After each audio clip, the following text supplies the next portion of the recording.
I found myself doing heroin with him. Did you stay sober throughout your pregnancy? The breaking point of the fentanyl was my husband had an overdose.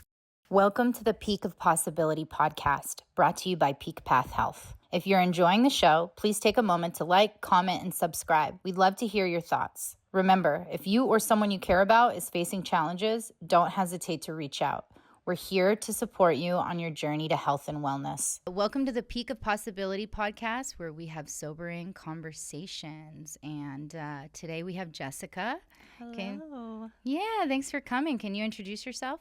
Hello, my name is Jessika. I'm here today to share my story, and I'm very appreciative of you having me on. Yeah, I'm grateful that you were able to come. That's good. So, Jessika, where are you from? I'm from Aurora, Colorado. Yeah, it's definitely a place for sure. Do you still live there? I don't. I moved to Parker, which is it's 30 minutes away, but the demographics are just completely different. So I moved to give my kids a better life. Nice. Sure. How many kids do you have? I have a daughter, 2 sons, and then another son who lives in London, a stepdaughter and a bonus son. Full house. Yes, it's nuts. It's been crazy, but it's been really great. So how long have you been in recovery? I've been sober for 3 years as of June. So congratulations. Yeah. Well, thanks. Yeah. How does it feel being 3 years sober versus the very beginning? Does it feel different? Well, yeah, extremely different. I mean, you're still trying to recover every day. But where I'm at right now versus 3 years ago is just an incredible difference, obviously. I mean, even like the mother, the friend, the daughter that I am today is just a completely different person. And I've just completely flipped my life around. Nice. Yeah. Well, congratulations on your sobriety. Thank you. How old were you when you first started drinking, using? Well, it kind of started when I was about 12. I just started smoking weed. Anything else, I was just totally against. I would go to a party and people were doing like cocaine, and I would leave.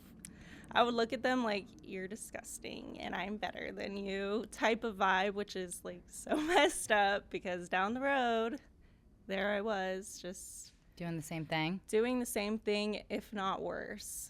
So I actually had my oldest son when I was 17. Wow. I was a junior in high school with a guy that I barely knew. We were talking for maybe 2 months.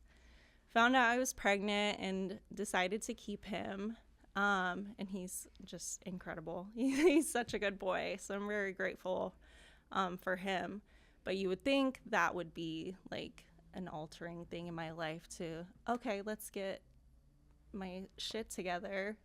When it actually was the opposite. I had him. I did good for a while. Me and the guy, I mean, it was nothing ever. So basically, after I had him, I was doing good for a while. And then I found myself doing coke with my one friend.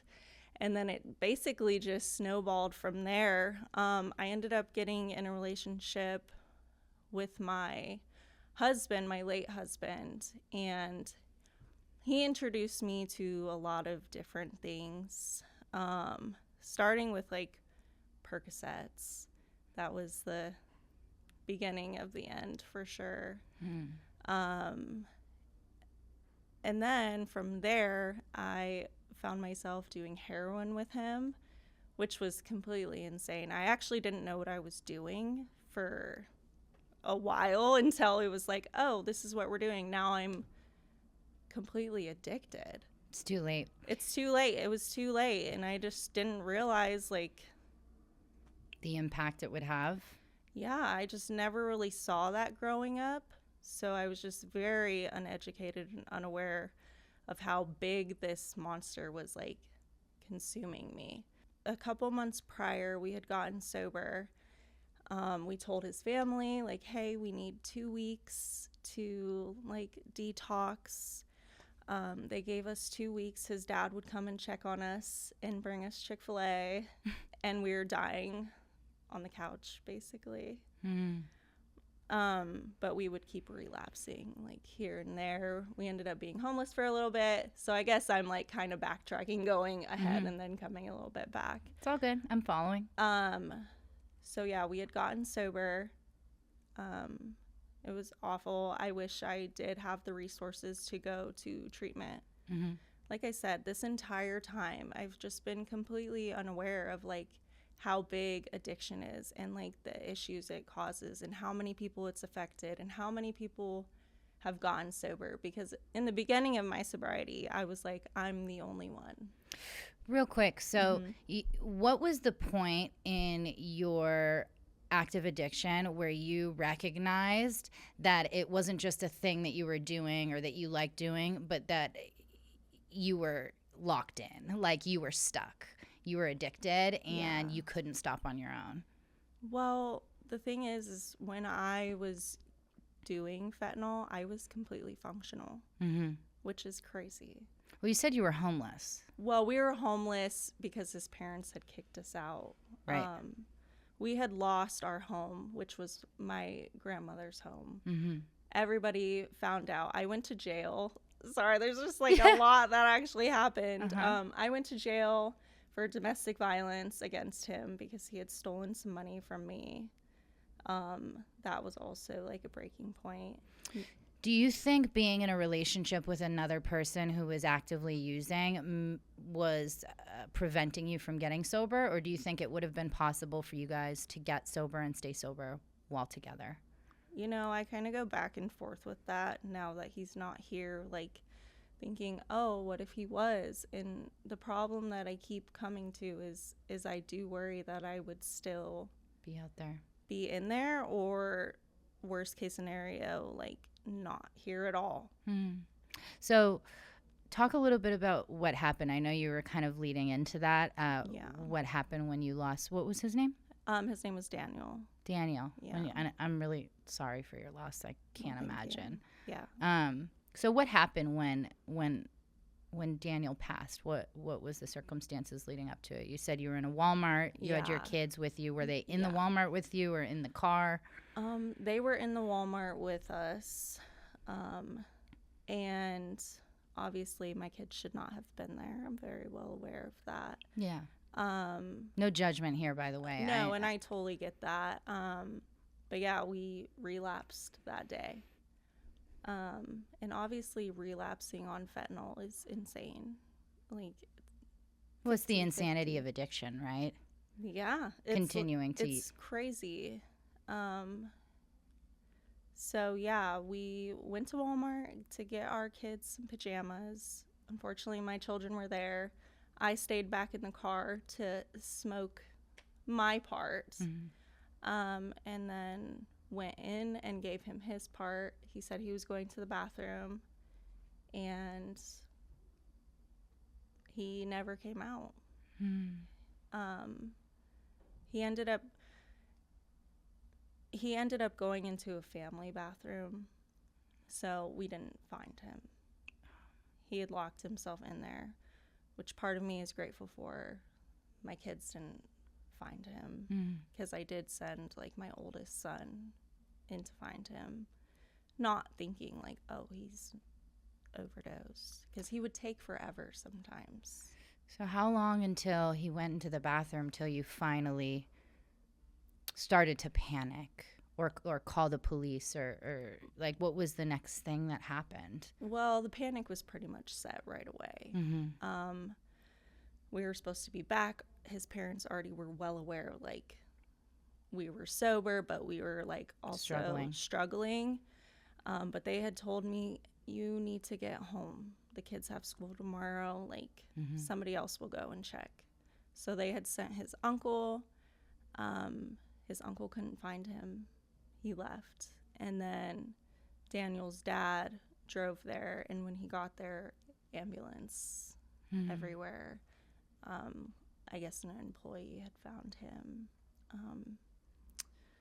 So yeah, then I get the call from the police, and they're like, hey, we found him. We're going to try to revive him. It seems like he's still alive. But at that point, it had been 3 hours. Mm-hmm.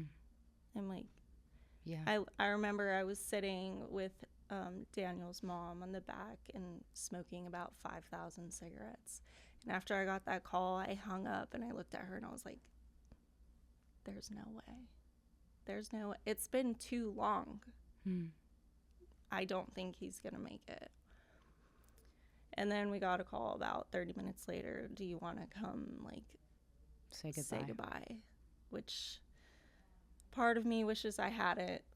Part of me is glad that I did, because it's just like.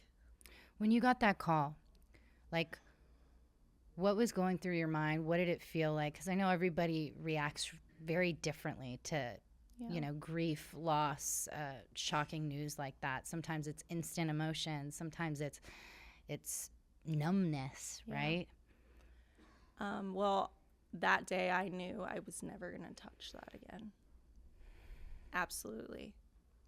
I was like, telling my kids that their dad died was the hardest thing I've ever had to do. Do they understand? Well, our youngest was only 3. He was like 2 weeks away from his 4th birthday. My oldest was 7, so he was kind of more aware. And obviously at that point, we didn't tell him that he died of an overdose. It was more of like, we couldn't find Dad at Walmart and something happened and he's not here anymore. Wow. So like still trying to get through that grief with the kids a bit. Mostly my youngest, since he is his. So what does that look like? Processing grief with young children, the loss of their dad. Do they know now how he passed, and what does the journey look like for your kids to recover, and you from an experience and a loss like that? Yeah, well, the problem is as soon as he passed away, I was just like, how do I numb this? I've been using fentanyl, I've been using heroin, I've been using Percocet to numb whatever that was. Now this is far greater. What do I do now? So as soon as he died, the next week I'm drinking. And very shortly after that, it had become so consuming. And I had gotten into, I was just in such a vulnerable state. I think that any attention that was given to me, I clung on to, negative or not. I ended up getting into a very, very sickly, toxic, it has honestly altered my viewpoint on everything. That type of relationship, very alcohol fueled. Did you stop using opiates after that? Oh, yeah. You just relied on drinking, replaced one thing for the other? Oh, yeah. Drinking was, as soon as the liquor store opened, I would go multiple times a day. How long did that go on for? It went on for 1.5 years. After his passing? Yeah. And during this time, I stayed in this really awful relationship. I guess my first sign that I should have left is we actually went to Vegas for my friend's birthday, like 2 months after my husband died, which is insane. Like, I don't even know why I would do that. But he was taking a shower, and we're like freshly together somewhat. 2 months is the magic number for you, huh? Yeah, yeah, exactly. But he was in the bathroom and I had to pee really bad. The door was locked. So I was like, I'll just get out of the hotel. There's got to be a bathroom on this floor somewhere. There wasn't. So I had to go all the way down like 10 flights of stairs, like in an elevator, obviously. I'm like trying to hurry up. I get back real fast and he's like, got his arms crossed. You were doing drugs. And I'm just like, no, I'm not. What do you mean? And he actually made me strip all of my clothes off, go through my entire suitcase, to the point where he's like violating me completely, in my mouth, like everywhere, checking to see if I had drugs on me. Wow. Probably should have left at that point. So just to back up a little bit, I had something pop into my head. When you first lost your husband and then kind of continued down this journey, did you face a lot of judgment from the world, Everybody. family members? Oh, yeah. I was getting messages from like fake profiles online, like it should have been you. People blamed you? People blamed me. Actually, people didn't know that I was using at the time that Daniel was. I made it under the impression that I didn't know he was using drugs. I lied up until probably a year ago. You just started to get honest, right? I started to get honest once I got sober, and I feel like I feel like sober people are like the most trustworthy people. Yeah, the ones who have actually done some work on themselves. Yeah, no, seriously. I can't even lie anymore. I'm like... Well,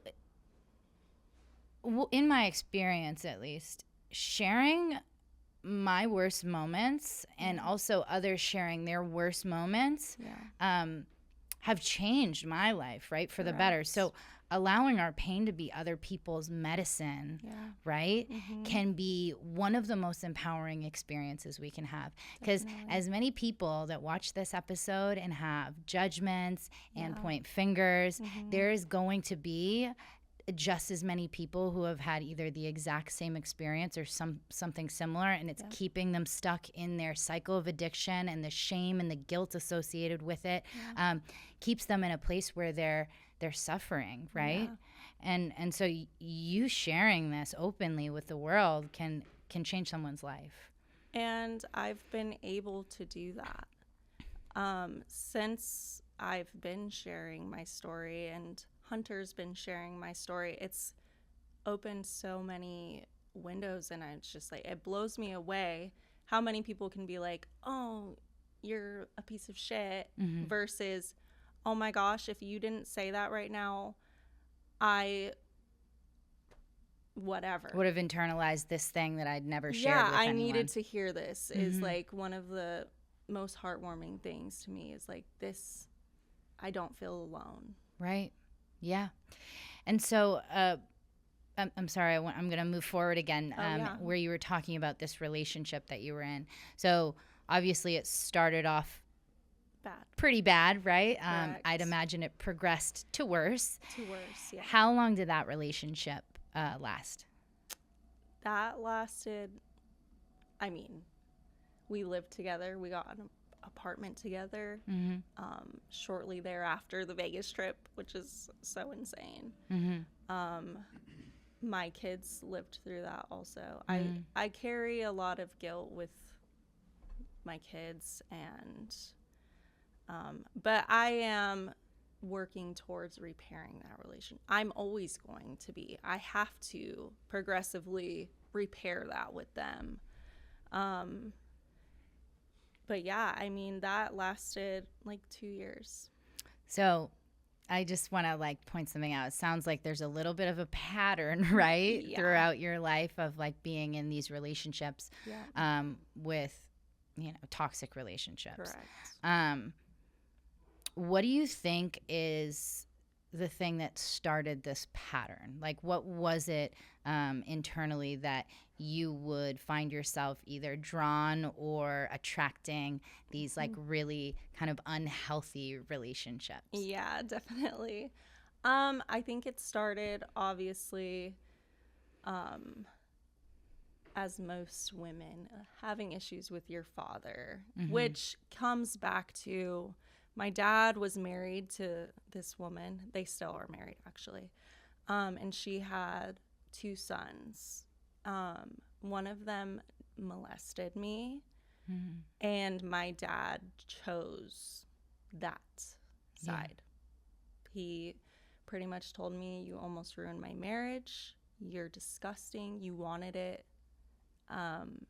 Just horrific things that I completely internalized, and I just sought that out in men, like A father figure, somebody a father safe. figure, and they were all like him. I was like, how does that correlate? But it does. It does with a lot of women. I've noticed. I'm so sorry that happened to you. I had a very similar experience with a family member and not being believed and trusted, and the moral injury and the abandonment that kind of came from that experience really also led me to the same cycle. Yeah. Right, of being drawn to these people who weren't bringing anything purposeful into my life. Yeah, and it's insane how many women have gone through that. So I think it's so important to share that piece also. So as this relationship comes to an end and you finally make the decision to get out of the relationship,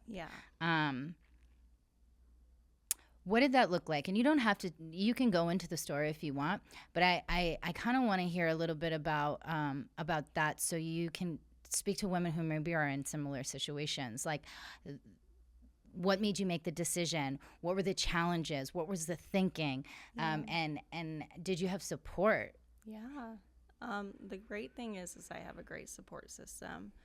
Kind of the breaking point for me, well, I had gotten sober about 6 months before we broke up. Was he sober? He was not. And I had gone to jail because I had mentioned I got a domestic violence with my husband. So I had been on probation this whole time. I was fleeing.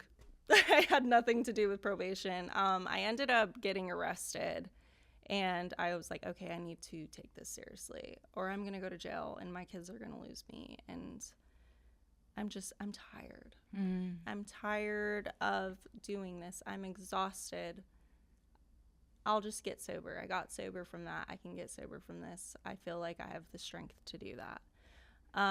And during the 6-month period of us still being together, oh my gosh, it was just insane. And I was like coming to, when you're getting off of anything, it's just like you have to. You start to see things a little differently. Oh, yeah. It was like, what am I doing? I don't know. I just came to a point where I was like, I just cannot keep allowing myself and my kids to keep going through this, because it was so up and down. I'm telling my kids, oh, we're happy. Oh, we're not. Good, bad, good, bad. Was there like a breaking point, or did you plan ahead of time before you finally left this abusive relationship? Well, also during this time, he was trying to get me to drink again. And how did you get sober? Well, once again, I just toughed it out. White knuckled it? Yeah. Good for you. And surprisingly, I didn't really have many symptoms. I know people are dying from. Well, I think it's not just the withdrawals, right? There's the withdrawals. The beautiful thing about withdrawals is they're temporary. Correct. You can, for the most part, generally have an idea of when they'll end, whether it be a week, 2 weeks, a month, like the most severe symptoms of withdrawal. But then it's the staying sober part that's hard, and all of the emotions that come up. Yeah. So, I just really had to choose myself, my kids, my family, who's just completely supportive. My late husband's family is just so involved and so forgiving. Telling them hey, I did know Daniel was doing drugs. Hey, I'm sorry that you had to watch my kids countless times because I couldn't pick them up from school. And I know a lot of people are going to look at this and be like, you don't deserve your kids. 'Cause I've seen it. I've been open with my story now that people kind of know my life. Right. And they do judge, and they do say I'm an awful mom. And you know what? That's okay. That's okay, because I was. Doesn't mean that's who I am today. I can read that and be like, was. Right. Correct. Did I deserve my kids at that time? No. Do I now? You're a good mom today, right? I am. I changed. People can change. People are stuck on people can't change. So tell me about your current relationship. What does that look like today? Wow. Who's your current partner? Hunter Michael Shepherd. No, he's really great. Wow. Getting into that relationship was actually kind of difficult at first. How did you guys meet? Well, he had posted this story about this woman, and her husband was named Daniel, and he was at work and he overdosed in a porta potty. And it kind of just, it was like, whoa, I had never seen like a video like that. And I was just such like a low key person. I was following like 100 people.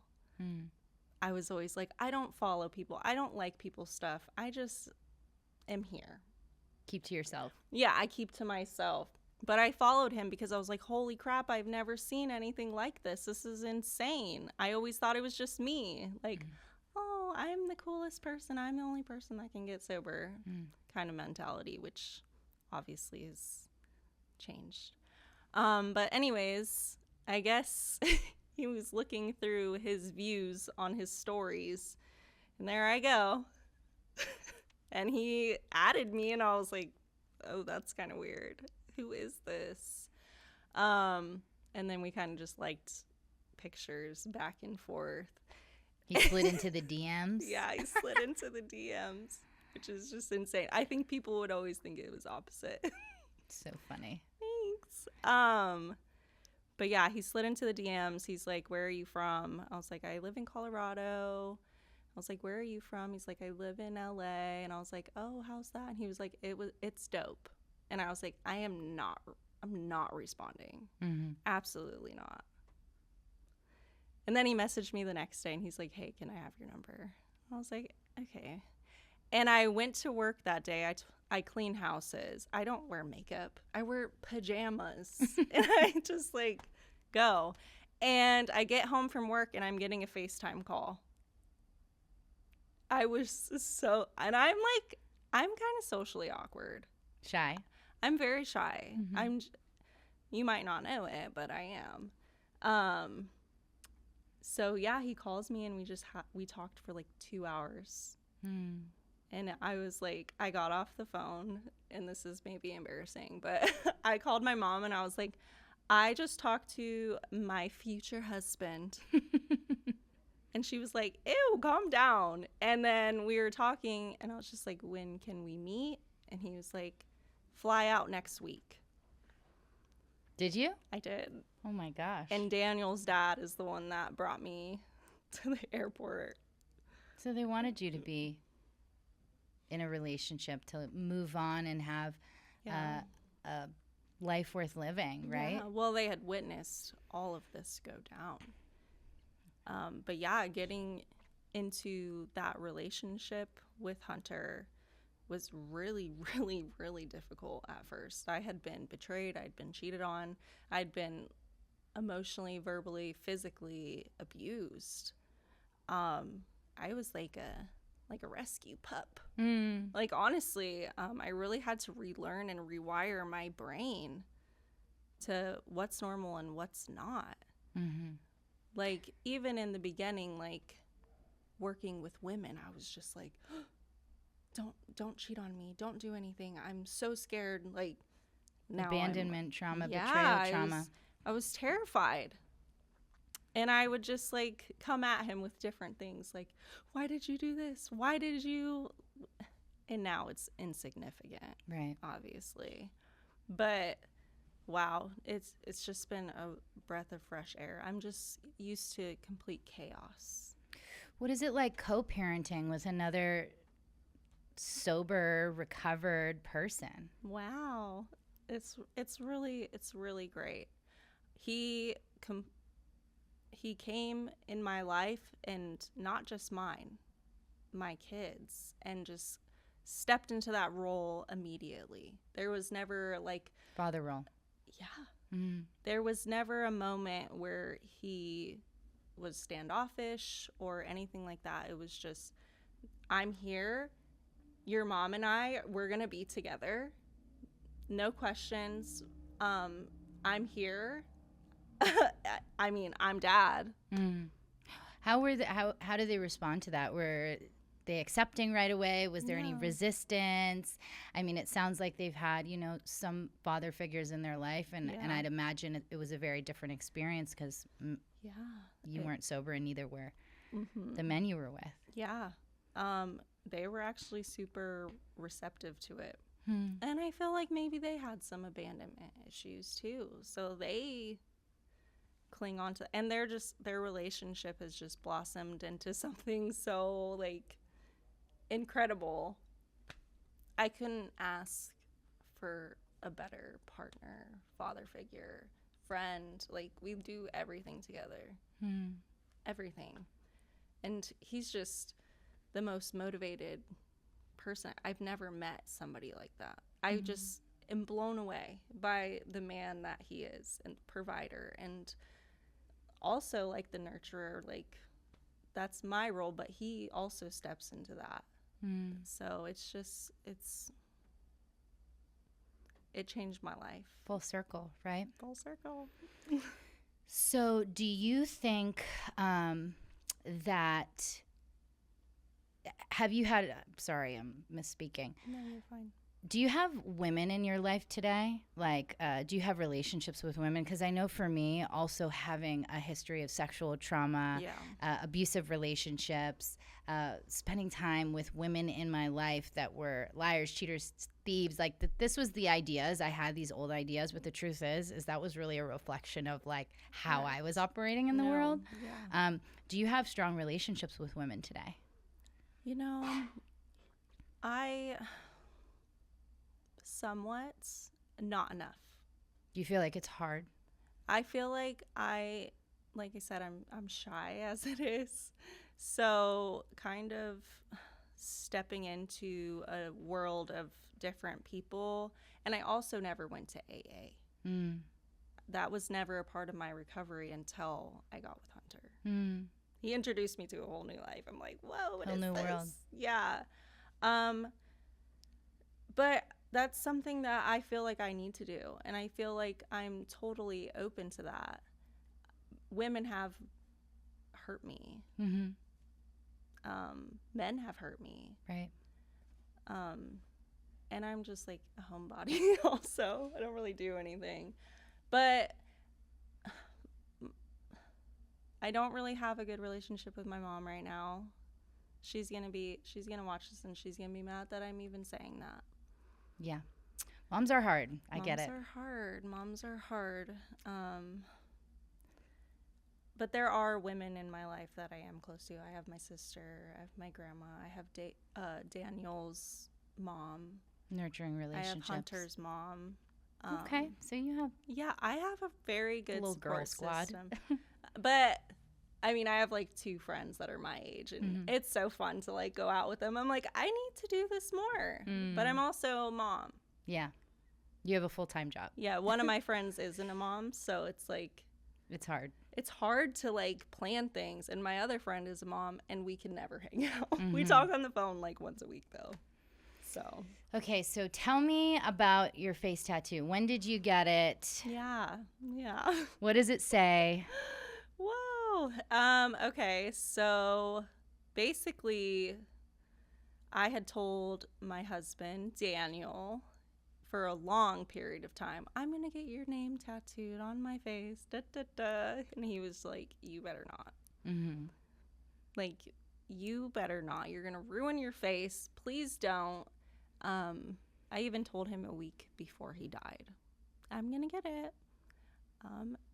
And he passed away. So I pretty much was like, I'm going to get it. I literally got it 6 days later. Do you regret it at all? I don't regret it.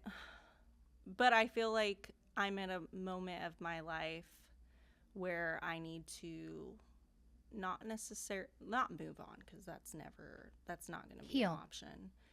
Heal and step into who I am today. Yeah, it sounds like you're having this experience. It's really interesting to talk to you now. Yeah.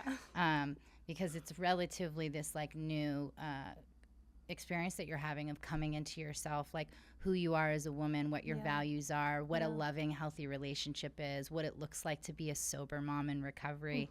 And like you're going through this massive transition, right? Of building a life. And I just think it's a really beautiful thing to see. Well, thank you. Yeah. Well, thank you so much for coming on. Thank you for having me. It's been a blast. And thank you for sharing all that with us. Of course, yeah. All right. Thank you so much for joining us at the Peak of Possibility podcast. If you are a woman and you're struggling with abuse, mental health, substance use disorder, we will go out of our way to help you. Send us a message, write a comment, and we're happy to offer any resources and help guide you in getting the support you need.